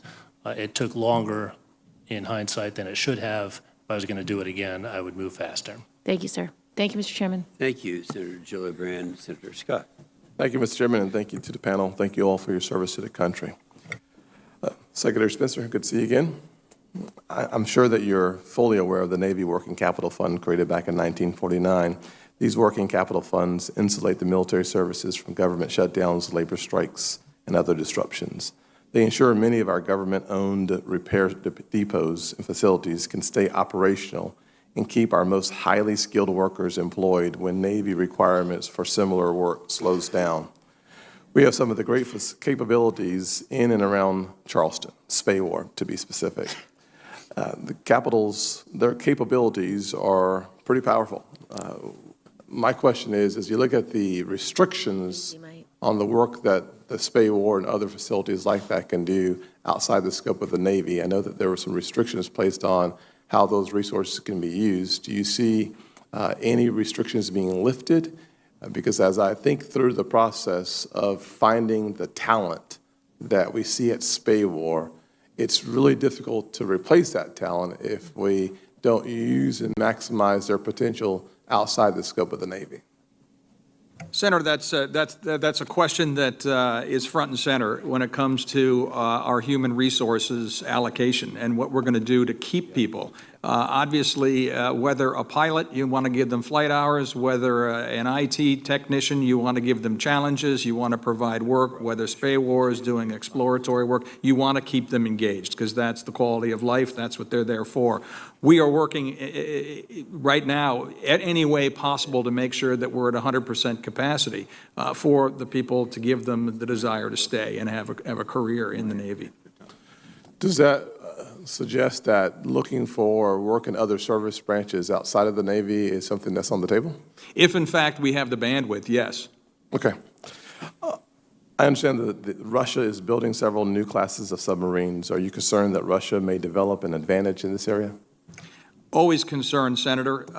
If you look at the era that we're entering now with the power competition, they did not put down their research pens and pencils over the past 20 years. They've launched a new submarine that I can safely say is closing the gap on some of our technologies, but we are hard at work also to make sure that gap does not close, the rate of the gap does not increase. All right, thank you. Thank you, Mr. Chairman. Thank you. Senator Hirono. Thank you, Mr. Chairman. General Neller, I share Senator Reid's concerns regarding what you are doing to address sexual harassment and assault in the Marines and the importance of staying the course. So thank you for what you're doing. Keep doing it. And of course, the concern regarding sexual harassment extends to the other services, and as brought up by Senator Gillibrand. I have a question for Secretary Spencer. The Navy has laid out an ambitious plan to spend $21 billion over 20 years to modernize our public shipyards, which I applaud because, as you know, Hawaii has one of these public shipyards. But I am concerned that as we talk about shipbuilding and service life extensions to get to the 355-ship Navy, we might lose focus on maintenance capacity and capability. What is the impact on the shipyard modernization plan now that the Navy is pursuing service life extensions of 5 attack submarines? Will the modernization timeline be sufficient to meet this new demand in addition to other work already programmed and still meet the biggest challenge of being ready to handle the Virginia payload module equipped ships in the future? Senator, the maintenance equation in the 3 pipes that I talked about, platform, people, and maintenance, is front and center. Just last week, we have a terrific repository of institutional knowledge in a fellow by the name of Ev Pyatt, who worked under the Reagan administration in building and maintaining the Navy's growth during that period of time. He has been charged by me to go look specifically at the present state of shipyard maintenance and what is needed going forward with our projected plan to grow the fleet and maintain the fleet. Right now, as we look at the steady state, as the report said, we can accommodate what we have now. As we grow, we're going to obviously need to not only fix, and when I say fix, that means improve the flow through our existing yards and also enhance the processes available to our existing yards.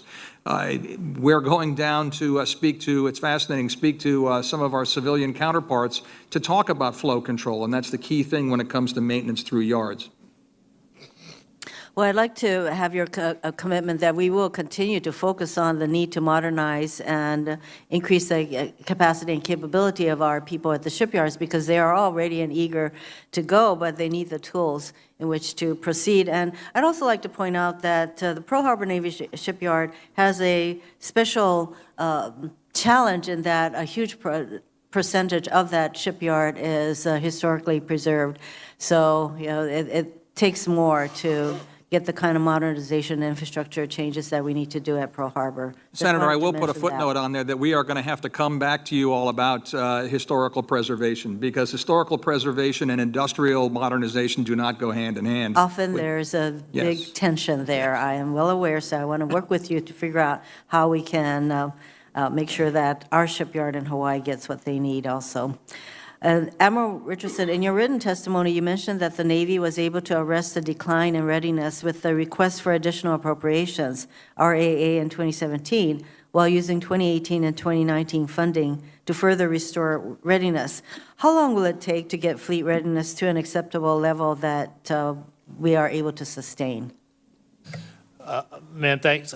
A lot of that's going to depend on the continuation of stable and adequate funding and you know, the passing of budgets on time. The most toxic thing to readiness has been continuing resolutions and the Budget Control Act. And so, you know, assuming that we give you adequate funding and it's not a start and stop every 3 months at CRs. Yes, ma'am. How long will it take? We see it took some time, a decade, to get into this. We anticipating getting out of this in about half of that time, and so I look to the early 2020s, 21 and 22, to start getting back to that level of readiness.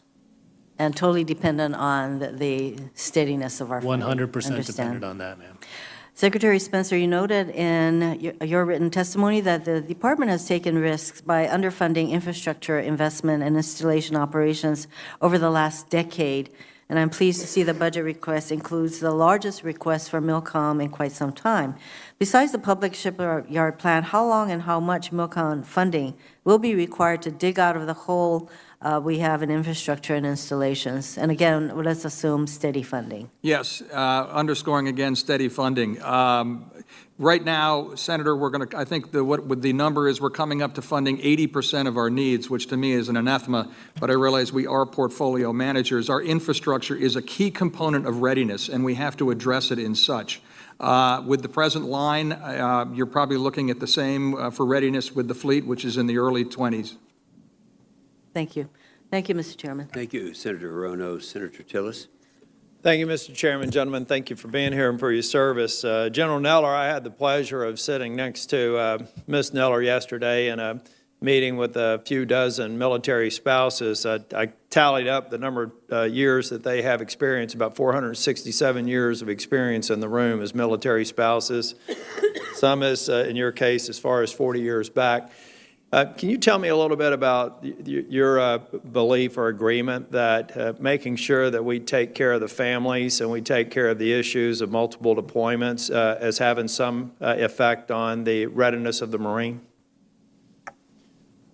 Well, Senator, first, thanks for taking the time to meet with our spouses. A lot of experience in the room, a lot of wisdom, a lot of PCS moves, a lot of overseas time, a lot of time without us being around. But clearly, we all know when we serve that, or even in corporate world, I think you recruit the individual and you got to retain the family. The family's got to be on side with doing what they're doing, particularly this kind of a life. So I don't think they expect everything, but they do have a certain expectation that there's going to be housing available and schools available, and they're going to be able to live their lives, and that those that wear the uniform are going to be around on occasion. And if they have a profession, and the demographics has changed. When I came in, not that many, particularly of the officer spouses, worked. Now that's very different, and so there's an expectation that they'll have an opportunity at least to compete for a job. And certain places where we are, we're in a more rural area, or more isolated area, finding that job, particularly if you have a profession, is difficult. And so I don't think they expect special treatment. I think they just would appreciate, recognition and some opportunity. Obviously, in a place like Washington, D.C. or in Southern California, it's not anywhere near the issue as it is in some place like Camp Lejeune in North Carolina or 29 Palms. So we have to work to make sure that not just the service member wants to stick around, but the family does too. And so that's part and parcel, whether it be facilities or recreational opportunities or schools or stuff for the children. Mental health, medical is a big deal. All those things go together as a whole package to try to retain the best and most capable members of our force. Well, we're working with the staff on some specific ideas that came out of the meeting yesterday and that I've heard time and time again. But I think that many people need to understand that the unemployment rate among military spouses, depending upon which numbers you want to believe, is somewhere between 12 and 28%. National average is about 4%. That's a problem. If you've got a Marine worried about paying the bills and putting their kids through school, that's a problem. It's a distraction they don't need. So we're going to work on that, but I think we also need to gather better data so we can be directed. It's not only the professional positions, it's somebody that just wants a job. And we've got to figure out a way to do it, make them more mobile, make it less costly and less disruptive to them as they're deployed. In my remaining time, Mr. Secretary or Admiral, we tend to get caught up with numbers here, and we have a checklist. The magic number for the Navy is 355. I believe that we're going through a period of time now that I'm more worried about the capabilities that current 355 number looks like than the number 355. So as you move forward and you think about modernization over time, I'd be kind of curious to see how you're going to come back to us and say, guys, the number's a little bit different because we may have to have fewer or more, but we're going to a capability for the least amount of money spent, particularly because Congress is not particularly good at completing its mission, giving you certainty over funding. So I'd like to get your thoughts on exactly how you're going to deal with that, because you're not going to go to another hearing in the foreseeable future where people aren't going to be ticking off where my ship's going to be built, particularly if it's in my state. How am I getting to that 355 number? And I want to really start changing our thinking on that so you're focused on capabilities and not hitting one number target? Senator, that's a great question, and I will tell you, as I think about it, it's about naval power. And naval power has a lot of components. Capacity, there is a big convergence of intellectual thought that says we do need a bigger Navy, right? Capacity, quantity has a quality all of its own.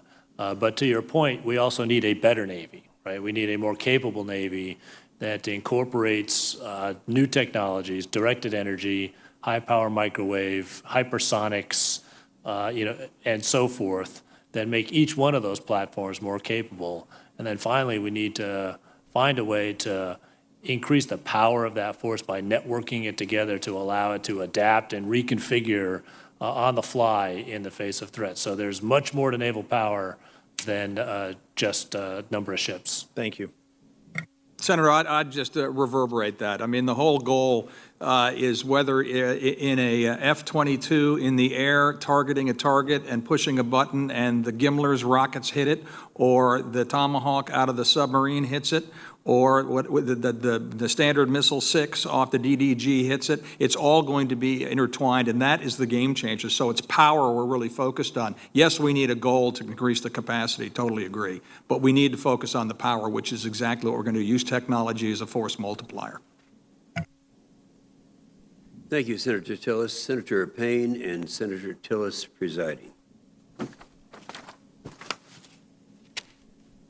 Thank you, Mr. Chair, and thank you to the witnesses for your service and your testimony. General Neller, I was also at the event yesterday with Darcy, who's a great example, and the folks around the table were really, really sharp in offering us perspectives. I have two pieces of bipartisan legislation, the Military Spouse Employment Act of 2018 and the Jobs and Child Care for Military Families Act, that have been introduced with bipartisan colleagues on this committee that we're hoping to add to the NDAA as we work in the coming weeks. But I appreciate Ms. Neller's leadership in this area. I want to ask each of you sort of a budget question. I'm happy with the budget we passed, the FY18 budget, in terms of support for investments to do the kinds of things you're talking about. But there can always be a challenge when the budget gets done 6 months into the fiscal year and then the money comes at the end of the fiscal year.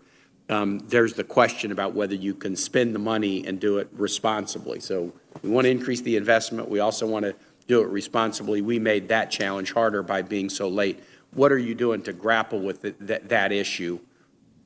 I'll start at the top, Senator, and then defer to my two business partners here. But we have started the message before the turn of the year with the BSOs in saying we are going to hopefully have the pressure to put resources out in a very responsible manner. So get your teams lined up. At this point, let's start executing to 100% of where we were, which at that point was FY17, and get the muscle movements correct. We now have the new dollars and cents. The curve is now working on the FY18 curve. We have teams set up, and the art now of de-obligating money down to a much more of a science than we had before, to be very frank with you. And if, in fact, teams are saying, I don't think I can make my goal, we're going to come back to you. We're going to hit the BTR at 25%, or we're going to come back to you for the reallocation. And we're having the other projects lined up so we can use as much of these funds as totally possible. And that's the mindset everyone's working at in both services. Admiral Richardson, General, you want to add to that?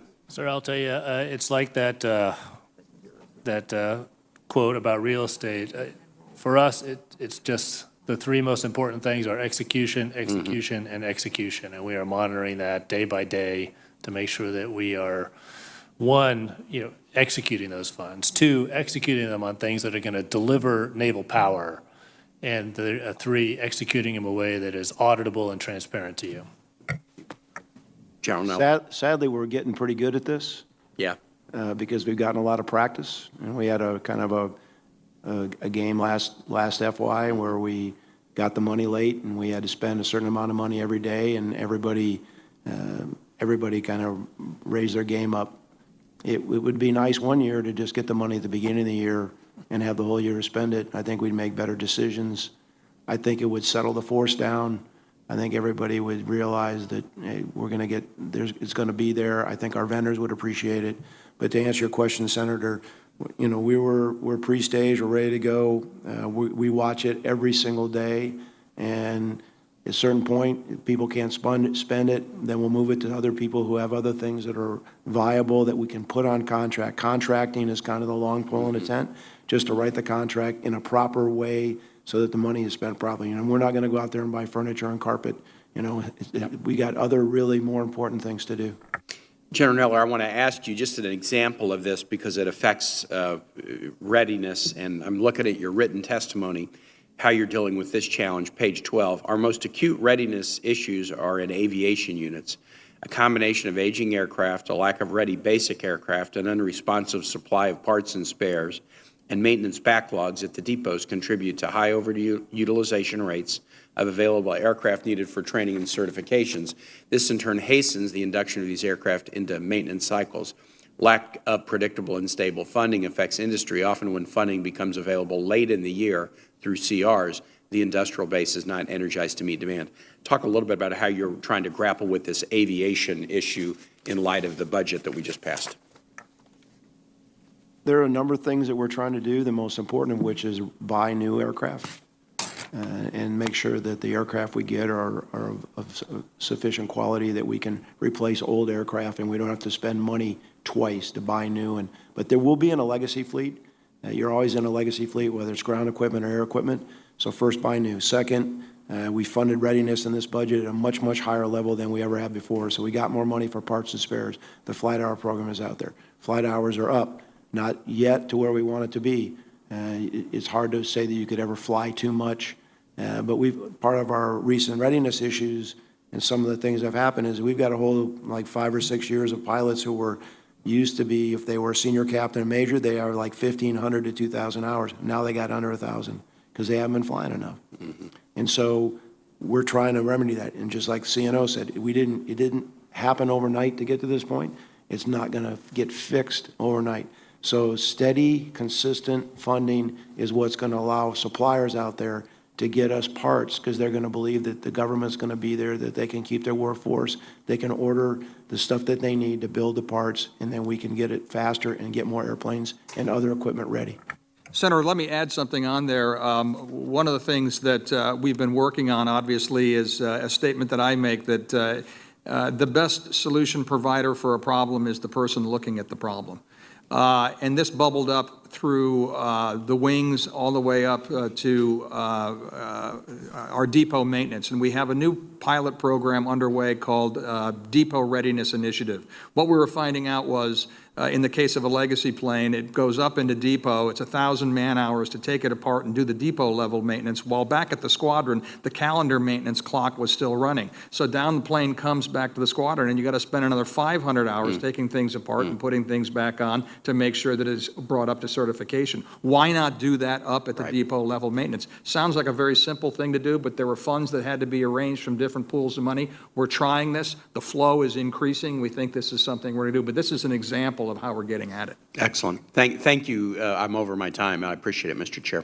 Senator Kane, I also wanted to thank you for participating in the Marine Spouses meeting yesterday morning. Appreciate your focus on the issue. Senator Blumenthal.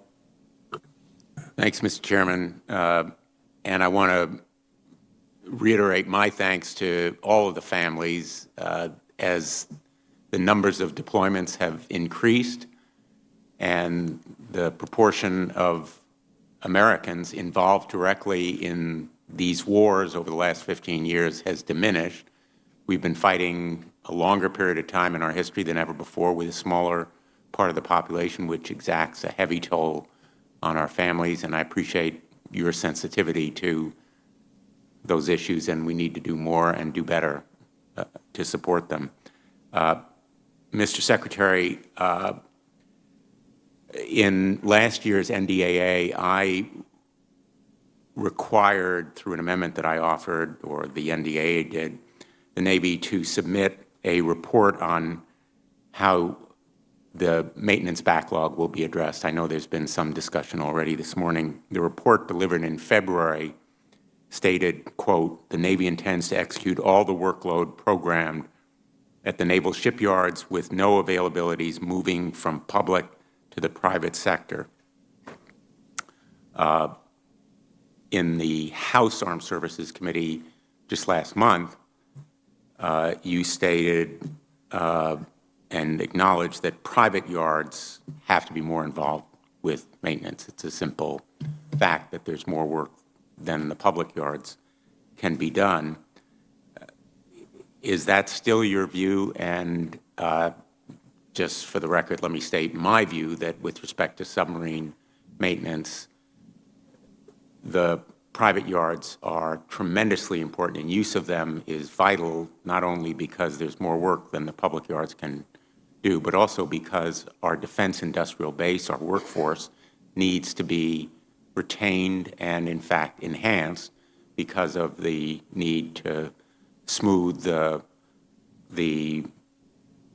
maintenance work and new work and keep those people on the job. So perhaps you'd care to comment. I'm going to use your statement as my answer, Senator. Definitely, the way that we are looking at it is we'll load the public yards to 100%, and then we have to look at elsewhere to relieve the pressure. This goes in concert with not only the efficiencies that we'll get by putting ships through the maintenance process on a flow control basis, but this also addresses your concern and mine also, which is the health of the industrial base. So you would commit to shifting a number of near-term backlog maintenance availabilities to the private yards to help smooth out the workload? Yes, if in fact, Senator, we have the workflow charts that we can actually work with to make sure that we're not overloading someone, yes, we're going to do it for efficiencies. Yes, sir. I think, in fact, we've already decided to do some of that. So our behavior is really the biggest indicator of where our thinking is, and it's just a plain fact that we've got to work together to get this done. Well, I agree that actions speak louder than words, and I'm glad those actions are taking place. And the public yards, I mean, the private yards, Senator, are also very engaged in this. Let me ask you, General Neller and I spoke a little bit yesterday about the F-35. Could you give me your assessment in terms of the Navy and the Marine Corps about the capabilities of the F-35 and your commitment to continuing that program? Senator, the F-35 is an amazing piece of gear in many fronts. In fact, I'll say all fronts, including the procurement side and the sustainment side. It's proving out in the Marine Corps to be what we've advertised it, what they advertised it to be. It's hitting the requirements. I would not be, I'd be remiss if I was to say that we don't have our challenges as far as procurement price and sustainment, which we are working on tooth and nail right now, from the Deputy Secretary on down to the JPO, Ms. Lord, and the Service Secretaries, Air Force and Navy. You saw our latest move that was made. We are going to be a responsible client, and we are not going to accept gear that is not of quality. We will work with the prime to make sure we come to a conclusion on how we're going to handle that. But going forward, all parties are focused on, as I said earlier, not only the acquisition costs, but almost more importantly, the sustainment costs. And I think there's agreement among all of the contractors, from the prime to the subs, that driving down the costs is a priority. The war on costs, exactly, as it's been called, is a common objective here.